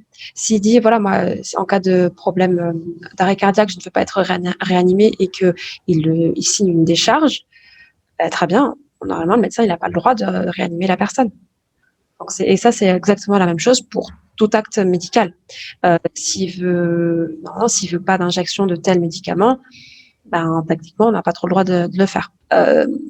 C'est vrai qu'il faut mieux pas non plus rentrer en conflit direct en disant non mais moi je veux pas, moi je veux ça, parce que forcément on aura moins de chance. Faut là jouer un petit peu diplomate quand on a des requêtes qui sont pas forcément d'accord avec les protocoles, parce que plus on va être conciliant, plus quand il y aura des choses qui seront un peu limites avec le protocole, ça va être plutôt accepté. Oui, je pense qu'effectivement, par rapport à ça, une chose qu'on n'a pas forcément dite pour le projet de naissance, c'est que justement, certaines fois, on peut voir des projets de naissance qui sont écrits de sorte où ça va être « je ne veux pas ça, il faut ça, il faut ». Et il faut penser que de l'autre côté, en fait, il y a quelqu'un, un être humain, en fait, qui lit ce projet de naissance. Et suivant la formulation qui va être faite, la personne peut se sentir déjà agressée et va pas être Bien dans de sûr. bonnes conditions pour Ouais. accueillir tout ça.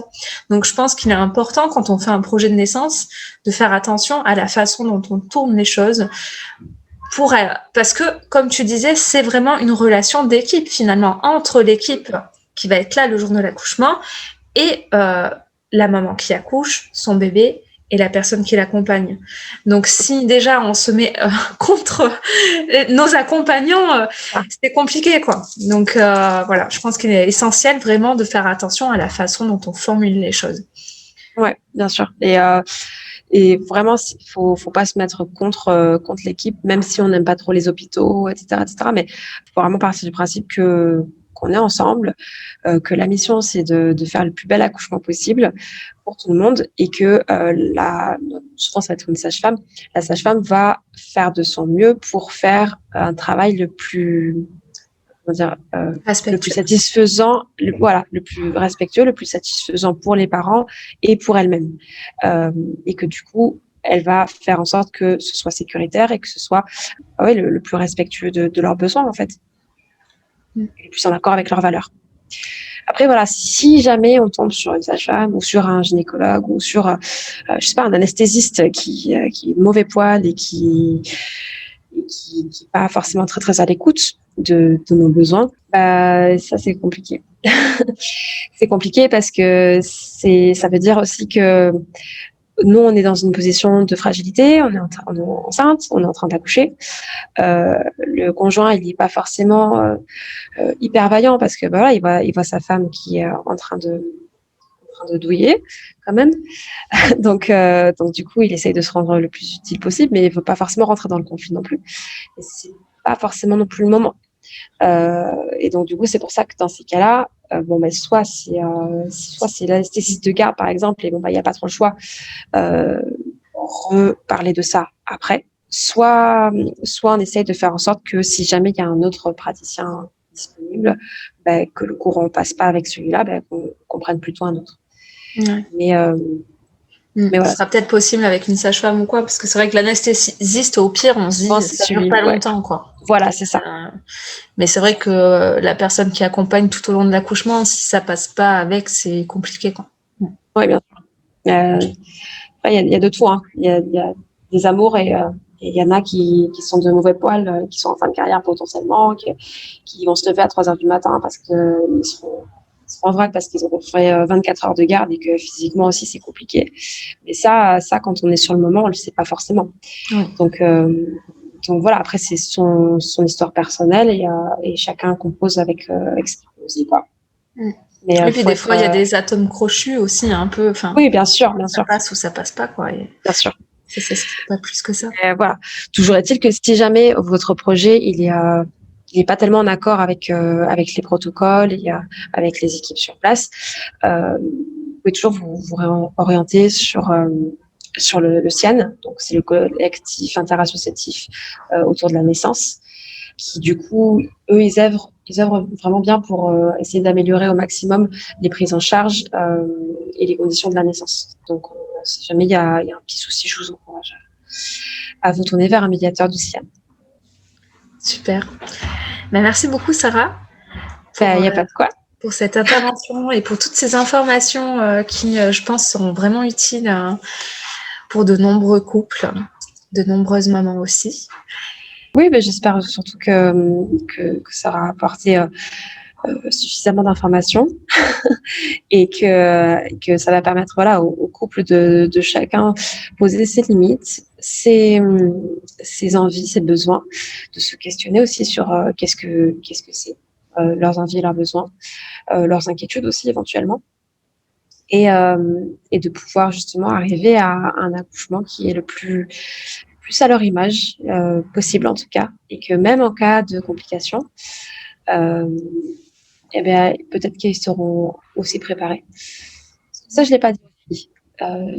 Dans le projet naissance, on peut toujours mettre, mon accouchement idéal, c'est ça, mais en cas de complications, si jamais il y a une extraction instrumentale ou qu'il faut partir en césarienne en urgence, que sais-je, de dire, moi, j'aimerais bien que, par exemple, le bébé reste en peau à peau le maximum avec mon conjoint, que mon conjoint suive le bébé autant que possible, que si jamais il y a une réanimation, il soit là. Après, il faut voir aussi avec le conjoint s'il est d'accord avec cette décision, hein, bien sûr.